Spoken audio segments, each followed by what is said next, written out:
In Health Check, there is a fund set up to help young patients with congenital heart defects. The fund was set up 4 years ago in honor of a little girl who was born with a very rare defect. Health Check 10 reporter Barbara Moore Silva reports. Gabrielle Dinsmore was born with a congenital heart defect in April of 2007.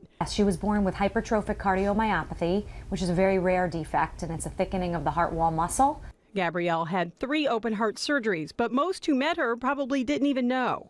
Looking at Gabrielle, or even looking at any child with a congenital heart defect, on the outside they look very, very healthy, but on the inside, for those kids who have very serious defects, you always have to worry about anything like the common cold, a virus. In late 2009, Gabrielle developed a bad cough.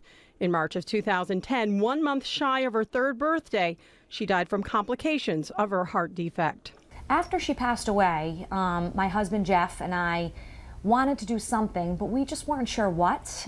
We wanted to be able to honor Gabrielle's memory in a very meaningful way. Her pediatric cardiologist, Dr. Lloyd Feit, approached the Dinsmores with an idea, a camp for kids with congenital heart defects. So the second that I heard that, I said, you know what, Dr. Feit, consider it done. And that's how Gabrielle's heart camp came to be. This year we had 63 kids come to camp. We have a whole medical team there the weekend of the camp.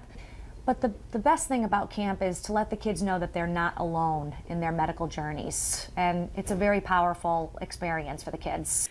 The Gabrielle Dinsmore Heart and Hope Fund also offers financial grants to families in need.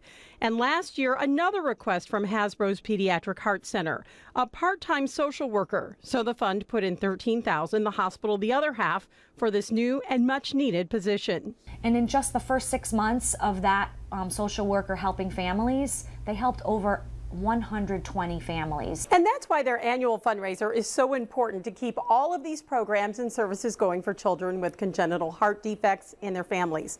Last year they raised $220,000. This year at their 5th annual fundraiser, scheduled for October 25th, they're hoping to at least match that. To buy tickets and to learn more about the Gabrielle Dinsmore Heart and Hope Fund, all you have to do is log on to turnitin.com and click on Health. And that's Health Check. Barbara Moore Silva, NBC 10 News.